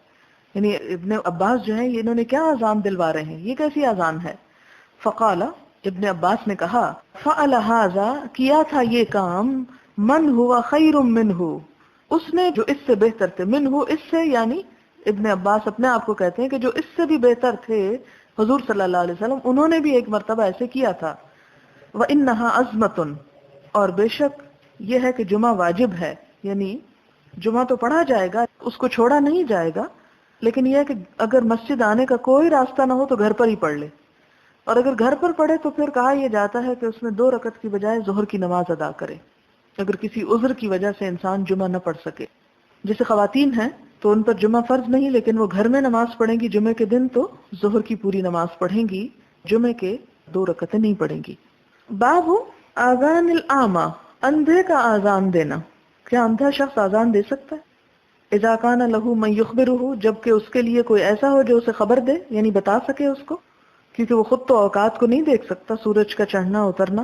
بعض لوگوں کے نزدیک یہ مکروہ ہے، ایسا نہیں ہونا چاہیے، لیکن امام بخاری یہاں پر باب لا کے پھر حدیث لاتے ہیں کہ حضور صلی اللہ علیہ وسلم کے زمانے میں ابن ام مکتوم جو تھے وہ نابینا ہونے کے باوجود آذان دیتے تھے، لیکن لوگ ان کو وقت بتا دیا کرتے تھے. یہ اصل میں اسلام میں جو ہینڈی کیپ لوگ ہیں یا جو محروم لوگ ہیں ان کی بھی حوصلہ افزائی کی ہے، اور ان کو بھی خیر کے کاموں سے محروم نہیں کیا. انہیں ابن ام مکتوم کے بارے میں آتا ہے نا کہ جب ایک جنگ پہ آپ صلی اللہ علیہ وسلم جانے لگے تو یہ بھی آ گئے. آپ نے فرمایا کہ اللہ تعالیٰ نے جو لوگ اعمى اور اعرج اور ان پہ کوئی حرج نہیں، اللہ نے ان کو رخصت دی ہے. تو کہنے لگے نہیں اللہ کے رسول صلی اللہ علیہ وسلم آپ مجھے ساتھ لے چلے، میں وہاں جھنڈا پکڑ کے کھڑا رہوں گا، ایک جگہ کھڑا ہو جاؤں گا، جھنڈا پکڑے رہوں گا، لیکن میں بھی جہاد میں جانا چاہتا ہوں. ایک اور صاحب تھے جو لنگڑے تھے، چل نہیں سکتے تھے، تو انہوں نے کہا کہ مجھے بھی ضرور جانا ہے. تو آپ نے کہا نہیں تم نہیں جا سکتے. انہوں نے کہا کہ نہیں، میں اگر شہید بھی ہو گیا تو اسی اپنے لنگڑے پن سے جنت میں چلا جاؤں گا، یعنی گھسٹتا گھسٹتا جنت میں پہنچ جاؤں گا. تو حدیث سے اس کی دلیل نکلتی ہے کہ نابینا شخص جو ہے اگر اذان دینے کی خواہش ظاہر کرے یا دینا چاہے تو اس سے اذان دلوائی جا سکتی ہے، لیکن شرط یہ ہے کہ وہ وقت پر ہو. حدثنا عبداللہ ابن مسلمۃ عن مالک عن ابن شہاب عن سالم ابن عبداللہ عن ابیہ ان رسول اللہ صلی اللہ علیہ وسلم قال، آپ صلی اللہ علیہ وسلم نے فرمایا، ان بلالا یؤذن بلیل، کہ بلال رات کو اذان دے دیتے ہیں، فکلوا واشربوا، تو کھاؤ اور پیو، حتی ینادی ابن ام مکتوم، یہاں تک کہ ابن ام مکتوم کی آواز آ جائے، قال، اور کہا، وکان رجلا اعمی، کہ وہ ایک نابینا شخص تھے، لا ینادی، نہ پکارتے، حتی یقال لہ، یہاں تک کہ ان سے کہا جاتا، اصبحت اصبحت، کہ صبح ہو گئی صبح ہو گئی، تو نے صبح کر لی۔ اس سے کیا پتہ چلتا ہے کہ اس زمانے میں دو اذانیں ہوتی، ایک تہجد کی اذان ہوتی تھی، یا یوں سمجھے کہ لوگوں کو جگانے کی اذان ہوتی تھی فجر کے وقت، اور آج کل بھی ہمارے ہاں خاص طور پر رمضان میں ایسا ہوتا ہے بعض علاقوں میں کہ سحری کے وقت ایک اذان دی جاتی ہے، وہ بلال دیتے تھے، لیکن صبح کی نماز کی جو اذان تھی وہ حضرت ابن ام مکتوم۔ دو مختلف لوگ، اس لیے کہ لوگوں کو پہچان ہو جائے کہ پہلی اذان جو ہے وہ اٹھنے کی ہے، سحری کرنے کی ہے کہ سحری کھانے کا وقت ہو گیا، اور دوسری جو ہے وہ سحری کے بند ہونے کا اعلان ہے۔ تو اس زمانے میں اس طرح کے ہوٹر نہیں ہوتے تھے، یا ہارن نہیں ہوتے تھے، یا کوئی اور اس طرح کی چیزیں نہیں تھی، بلکہ اذانوں سے ہی کام لیا جاتا تھا۔ پھر آپ دیکھیں کہ لاؤڈ سپیکر بھی نہیں ہوتے تھے، پھر بھی آواز چلی جاتی۔ وہ کس لیے؟ اس لیے کہ باہر ٹریفک کا شور بھی نہیں ہوتا تھا۔ ہمارے ہاں ٹریفک کی پولوشن اتنی ہے، شور شرابہ، کہ اگر عام آواز میں بات کی جائے تو بات سمجھ نہیں آتی۔ تو ہر دور کی ضرورتیں وقت کے ساتھ ساتھ اللہ تعالیٰ نے پوری کر دی۔ باب الاذان بعد الفجر، صبح ہونے کے بعد یا فجر کے بعد اذان دینا، یعنی ایک اذان وہ رات والی جو سحری والی ہے، اور دوسری اذان جو ہے وہ فجر کی نماز کے لیے۔ حدثنا عبد الله بن يوسف قال اخبرنا مالك عن نافع عن عبد الله بن عمر قال اخبرتني حفصة ان رسول الله صلی اللہ علیہ وسلم كان اذا اعتكف، کہ آپ صلی اللہ علیہ وسلم جب اعتکاف رک جاتا تھا، المؤذن، اذان دینے والا، للصبح، صبح کے لیے، وبدا الصبح، اور صبح نمودار ہو جاتی، صلی رکعتین، تو 2 رکعت نماز ادا کرتے، خفیفتین، ہلکی، یعنی سنت، قبل ان تقام الصلاۃ، اس سے پہلے کہ نماز قائم کی جاتی۔ اس سے کیا پتہ چلتا ہے؟ اعتکاف کا یہ نہیں مطلب اعتکاف کرتے، اس کا روٹ ہے عین کاف، اعتکاف کا مطلب ہوتا ہے جم جانا، جم کے بیٹھ جانا، یعنی اذان دے کے اطمینان سے بیٹھ جاتے فجر کی، پھر وہ سنتیں پڑھتے، پھر تکبیر ہوتی، پھر نماز پڑھتے۔ تو اس سے کیا پتہ چلتا ہے کہ اس سے پہلے جو سحری کی اذان ہوتی تھی وہ فجر کی نہیں ہوتی تھی۔ حدثنا ابو نعیم قال حدثنا شیبان عن یحیی عن ابی سلمۃ عن عائشہ کان النبی صلی اللہ علیہ وسلم، کہ نبی صلی اللہ علیہ وسلم یصلی رکعتین خفیفتین بین النداء والاقامۃ من صلاۃ الصبح، پچھلی حدیث ہی ہے۔ حدثنا عبد الله بن يوسف قال اخبرنا مالك عن عبد الله بن دينار عن عبد الله بن عمر ان رسول الله صلی اللہ علیہ وسلم قال ان بلالا ينادي بليل، آپ صلی اللہ علیہ وسلم نے فرمایا کہ بلال کو رات کو اذان دیتے ہیں، فکلوا واشربوا، تو کھاؤ اور پیو، حتی ینادی ابن ام مکتوم، یہاں تک کہ ابن ام مکتوم اذان دے دیں، یعنی ان کی اذان پر تم کھانا پینا پھر بند کر دو۔ باب الاذان قبل الفجر، فجر سے پہلے اذان کہنا۔ حدثنا احمد بن يونس قال حدثنا زهير قال حدثنا سليمان التيمي عن ابي عثمان النهدي عن عبد الله بن مسعود عن النبي صلى الله عليه وسلم قال لا يمنعن احدكم او احدا منكم، نہ روکے تم میں سے کسی ایک کو، یا کوئی ایک تم میں سے نہ رکے، اذان بلال، اذان بلال سے، من سحورہ، اپنی سحری سے، یعنی بلال رضی اللہ تعالیٰ عنہ کی جب اذان کی آواز تم کو آئے تو کھانا پینا مت چھوڑو، فإنہ یؤذن، کیونکہ وہ اذان دیتے ہیں، او ینادی، یا پکارتے ہیں، بلیل، رات کے لیے، لیرجع قائمکم، تاکہ لوٹ جائے تمہارا کھڑا، یعنی جو لوگ رات کی عبادت کر رہے ہیں، تہجد پڑھ رہے ہیں، وہ اب کچھ دیر آرام کر لیں، وَلِيُنَبِّهَ نَائِمَكُمْ، اور اس لیے اذان دیتے ہیں تاکہ متنبہ کریں تمہارے سوئے ہوئے کو، یعنی سوئے ہوئے جاگ اٹھیں کہ سحری کر لیں، اور جو نمازیں پڑھ رہے ہیں تہجد وغیرہ کی، وہ کیا کریں؟ واپس چلے جائیں تاکہ سحری کر لیں۔ وَلَيْسَ أَن يَقُولَ الْفَجْرُ أَوِ الصُّبْحُ، اور نہیں کہ وہ کہے کہ فجر یا صبح، یعنی یہ کہنے کی ضرورت نہیں۔ وَقَالَ بِأَصَابِعِهِ، اور آپ نے اپنی انگلیوں سے کہا، وَرَفَعَهَا إِلَى فَوْقُ، اور آپ نے ان کو اوپر اٹھایا، وَتَأْتَأَ إِلَى أَسْفَلُ، اور نیچے کی طرف لائے، حَتَّى يَقُولَ هَكَذَا، یہاں تک کہ آپ اس بات کو سمجھا سکیں۔ وقال زہیر، اور زہیر کہتے ہیں، بسبابتیہ، اپنے دونوں، سبابہ کہتے ہیں اس انگلی کو، یعنی دونوں سبابہ انگلیوں کو اوپر نیچے کیا، احداہما فوق الاخرى، اور اس حال میں تھی کہ ایک دوسری کے اوپر تھی، ثم مدھا عن یمینہ و شمالہ، پھر ان کو دائیں اور بائیں طرف کھینچ لیا، یعنی الگ کر کے ان کو پھر اوپر نیچے کیا، یعنی دائیں اور بائیں کھینچنے کے فجر پھیلنے کی طرف اشارہ تھا، کیونکہ چوڑائی کی طرف پھیلتی ہے، اور اوپر نیچے کیا ہے؟ صبح صادق، جو ایک وہ روشنی کی لکیر اوپر کو اٹھتی ہے، اس کی طرف اشارہ تھا۔ حدثني إسحاق قال أخبرنا أبو أسامة قال عبيد الله حدثنا عن القاسم بن محمد عن عائشة وعن نافع عن ابن عمر أن رسول الله صلى الله عليه وسلم قال کہ نبی صلی اللہ علیہ وسلم نے فرمایا وحدثني يوسف بن عيسى المروزي قال حدثنا الفضل قال حدثنا عبيد الله بن عمر عن القاسم بن محمد عن عائشة عن النبي صلى الله عليه وسلم أنه قال إن بلالا يؤذن بليل فكلوا واشربوا حتى يؤذن ابن أم مكتوم. یہ حدیث گزر چکی.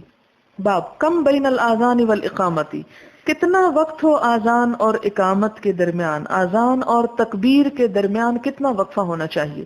ومن ينتظر الاقامہ، اور جو کوئی تکبیر کا انتظار کر رہے ہوں. حدثنا اسحاق الواسطی قال حدثنا خالد عن الجریری عن ابن بریدہ عن عبد الله بن مغفل المزنی ان رسول اللہ صلی اللہ علیہ وسلم قال، آپ صلی اللہ علیہ وسلم نے فرمایا بین کل آذانین، ہر دو آذانوں کے درمیان صلاتن، نماز ہے. ثلاثن، 3 مرتبہ آپ نے یہ بات فرمائی، لیکن کس کے لیے؟ لمن شاء، واسطے اس کے جو چاہے. اس سے 2 باتیں پتہ چلتی ہیں کہ آذان اور تکبیر کے درمیان اتنا وقت ضرور ہونا چاہیے کہ لوگ اپنی سنتیں یا مسجد میں داخل ہونے کے نفل یا وضو کے نفل وغیرہ پڑھ لیں. کہ 2 آذانوں کے درمیان نماز کا اتنا وقت دے دینا چاہیے. 2 آذانوں سے مراد کیا؟ پہلی تو آذان وہ ہے لوگوں کو جو نماز کے لیے بلایا جائے باہر سے، اور دوسری آذان کون سی ہے یہاں؟ تکبیر، کہ جس میں اقامت کہی جاتی ہے، نماز کے لیے صفیں بند جاتی ہیں اس وقت. یعنی ان دونوں کے درمیان بہت جلدی نہیں ہونی چاہیے، وقفہ ہونا چاہیے. کتنا وقفہ؟ کہ لوگ کچھ نہ کچھ نماز پڑھ لیں. مثلا فجر میں سنتیں پڑھ لیں، اگر کوئی مسجد میں آئے تو مسجد کے 2 نفل ساتھ پڑھ لے. اسی طرح ظہر میں 4 سنتیں ہیں وہ پڑھ لے، پھر تکبیر کہی جائے کہ فرض پڑھے جائیں. اسی طرح اگر کوئی عصر کے وقت آئے تو اس میں بھی غیر موقدہ سنتیں ہیں، یا مسجد میں داخلے کے یا وضو کے نفل. یعنی کچھ نہ کچھ وقت ضرور دیا جائے کہ انسان فرض نماز سے پہلے بھی کوئی نفل اور سنت نماز کو پڑھ سکے. یہ مراد ہے. حدثنا محمد بن بشار قال حدثنا غندر قال حدثنا شعبة قال سمعت عمرو بن عامر الانصاری عن انس بن مالک قال كان المؤذن، تھا مؤذن، اذا اذن، جب اذان دیتا، قام ناس، کھڑے ہو جاتے لوگ، من اصحاب النبی صلی اللہ علیہ وسلم، یبتدرون السواریہ، آپ صلی اللہ علیہ وسلم کے صحابہ کرام جلدی کرتے ستونوں کی طرف، حتی یخرج النبی صلی اللہ علیہ وسلم، یہاں تک کہ نکل آتے آپ صلی اللہ علیہ وسلم. کیوں؟ آپ صلی اللہ علیہ وسلم اپنی وہ نماز جو تھے وہ گھر میں پڑھ کے آیا کرتے تھے، اور آپ نے اس کا حکم بھی دیا کہ گھروں کو قبرستان نہ بناؤ، کچھ نہ کچھ نماز وہاں بھی پڑھا کرو. وہم کذالک یصلون الرکعتین قبل المغرب، حتیٰ کہ وہ مغرب سے پہلے بھی 2 رکعتیں پڑھا کرتے تھے. ولم یکن بینہما شیء، اور ان دونوں کے درمیان کچھ نہ ہوتا، یعنی بہت وقفہ نہ ہوتا. قال وقال عثمان بن جبلۃ وابو داؤد عن شعبۃ لم یکن بینہما الا قلیل، کہ نہ ہوتا ان دونوں کے درمیان مگر تھوڑا سا وقت. آپ نے اب بھی دیکھا ہوگا حرم میں جب حج اور عمرے کے لیے آپ جاتے ہیں تو مغرب کی اذان ہوتے ہی لوگ کھڑے ہو جاتے ہیں، 2 نفل پڑھتے ہیں. وہ 2 نفل جو ہیں اس کی اجازت ہے، وہ کوئی مؤکدہ سنتیں نہیں ہیں، جو پڑھنا چاہے ٹھیک ہے، جو نہ پڑھنا چاہے اس پہ حرج نہیں. اسی لیے آپ صلی اللہ علیہ وسلم نے 3 مرتبہ کیا فرمایا؟ لمن شاء، جو چاہے وہ پڑھ لے، اور جو آرام فرمانا چاہے وہ آرام کرے. باب من انتظر الاقامہ، اقامت یعنی تکبیر کا انتظار کرنا، گھر میں ہی انتظار کرے. مثلا اگر کسی کے گھر مسجد کے ساتھ ہے تو اپنے کام میں مصروف ہے تو کہتا ہے اچھا اس وقت نکلوں گا جب تکبیر کی آواز آ جائے، تو ایسا بھی کر سکتا ہے. حدثنا ابو الیمان قال اخبرنا شعیب عن الزہری قال اخبرنی عروۃ بن الزبیر ان عائشہ قالت کان رسول اللہ صلی اللہ علیہ وسلم اذا سکت المؤذن، کہ نبی صلی اللہ علیہ وسلم جب خاموش ہو جاتا مؤذن، بالاولی، پہلی اذان کے ساتھ، من صلاۃ الفجر، فجر کی نماز میں سے، قاما، تو آپ اٹھتے، فرکع رکعتین، 2 رکعتیں نماز پڑھتے، خفیفتین، ہلکی، قبل صلاۃ الفجر، فجر کی نماز سے پہلے، بعد ان یستبین الفجر، اس کے بعد کہ فجر ظاہر ہو جائے، یعنی صبح صادق روشن ہو جائے، ثم استجا، پھر ذرا سا لیٹ جاتے، علی شقہ الایمن، اپنے دائیں پہلو پر، حتی یاتیہ المؤذن للاقامہ، یہاں تک کہ مؤذن تکبیر کہنے کے لیے آپ کے پاس آتا، یعنی آپ کو اطلاع بھی دیتا اور تکبیر کہتا. اس سے کیا پتہ چلتا کہ اتنا وقت ہوتا تھا کہ 2 ہلکی رکعتیں پڑھ کے آپ ذرا سا لیٹ کے آتے تھے، اور عین اس وقت نکلتے جب نماز کھڑی ہونے والی ہوتی تھی. باب بین کل اذانین صلاۃ لمن شاء، یہ پیچھے حدیث گزر چکی ہے. حدثنا عبداللہ بن یزید قال حدثنا کہمس ابن الحسن عن عبداللہ بن بریدہ عن عبداللہ بن مغفل قال قال النبی صلی اللہ علیہ وسلم بین کل اذانین صلاۃ، ہر دو اذانوں کے درمیان نماز ہوتی ہے. بین کل اذانین صلاۃ ثم قال فی الثالثۃ لمن شاء. تیسری مرتبہ آپ نے فرمایا جس کا دل چاہے، یعنی واجب نہیں، جو پڑھنا چاہے. باب من قال لیؤذن فی السفر مؤذن واحد. اس شخص کا کہنا کہ جو یہ کہتا ہو کہ سفر میں ایک ہی شخص اذان دیتا رہے، یعنی ایک ہی شخص اذان دے، جیسے حضر میں. حدثنا معلى بن اسد قال حدثنا وهيب عن ايوب عن ابي قلابة عن مالك بن الحويرث اتيت النبي صلى الله عليه وسلم في نفر من قومي. مالک بن حویرث کہتے ہیں کہ میں آیا آپ صلی اللہ علیہ وسلم کے پاس ایک گروہ میں اپنی قوم کے ساتھ، یعنی اپنے لوگوں کے ایک گروہ جو آپ صلی اللہ علیہ وسلم کے پاس آ کے رہا، ان میں میں بھی تھا. فاقمنا عنده 20 ليلة. تو ہم لوگوں نے آپ کے پاس، یعنی ہمارے وفد نے آپ کے پاس 20 دن قیام کیا، 20 دن آ کے ٹھہرے. اور ایسا عموماً ہوتا تھا کہ مختلف علاقوں کے لوگ جب مسلمان ہو جاتے تو دین کی تعلیم کے لیے آپ صلی اللہ علیہ وسلم کے پاس کچھ دنوں، کچھ ہفتوں، کچھ مہینوں، کچھ سالوں کے لیے ٹھہرتے تھے. یہ ہر ایک کے اپنے شوق اور اپنے وقت اور اپنی سہولت پر مبنی ہوتا تھا. اور اس کا قرآن پاک میں بھی ذکر ہے فَلَوْلَا نَفَرَ مِن كُلِّ فِرْقَةٍ مِّنْهُمْ طَائِفَةٌ لِيَتَفَقَّهُوا فِي الدِّينِ وَلِيُنذِرُوا قَوْمَهُمْ إِذَا رَجَعُوا إِلَيْهِمْ. یہ حکم قرآن میں بھی ہے، اور اسی حکم کی پابندی کے طور پر لوگ وقتاً فوقتاً آپ کے پاس آ کر رہا کرتے تھے. وَكَانَ رَحِيمًا رَفِيقًا. آپ بڑے مہربان اور بڑے دوست تھے، یعنی آپ کا انداز کیا تھا؟ ایک رفیق کا انداز تھا، رفق کا. فَلَمَّا رَأَى شَوْقَنَا. پھر جب آپ ہمارا شوق دیکھتے إِلَىٰ أَهَالِينَا، ہمارے گھر والوں کی طرف کہ ہم اب واپس جانا چاہتے ہیں، قَالَ تو آپ فرماتے ارجعوا، واپس چلے جاؤ، یعنی جو جانا چاہتا تھا ان کو جانے کی اجازت دے دیتے ہیں. فَكُونُوا فِيهِمْ. پھر ان کے درمیان رہو، یعنی جب آپ واپس بھیجتے تو کیا نصیحت کرتے کہ جاؤ اب اپنی قوم کے اندر رہو. وَعَلِّمُوهُمْ. اور انہیں تعلیم دو، یعنی جو کچھ میرے پاس رہ کے تم لوگوں نے سیکھا ہے اسے جا کے وہاں سکھاؤ. وَصَلُّوا. اور نماز پڑھو. فَإِذَا حَضَرَتِ الصَّلَاةُ. پھر جب نماز کا وقت آ جائے فَلْيُؤَذِّن لَكُمْ أَحَدُكُمْ. تو اذان دے تم میں سے کوئی ایک. وَلْيَؤُمَّكُمْ أَكْبَرُكُمْ. اور امامت کرائے تم میں سب سے بڑا تم میں سے. سب سے بڑے کی بات کیوں کی؟ اس لیے کہ 20 کے 20 علم میں برابر تھے، سب نے ایک ہی جیسی ڈگری حاصل کی تھی. ڈگری کا وہ نہیں کہ کاغذ کے اوپر، مراد یہ ہے کہ ایک وقت میں ایک ہی جیسی چیزیں سیکھ کے جا رہے تھے. اس لیے آپ نے فرمایا کہ امامت تو کوئی بھی ان میں سے کرا سکتا ہے علم کے اعتبار سے، لیکن جب سب کا علم برابر ہو تو عمر میں بڑے کو ترجیح دی جائے گی.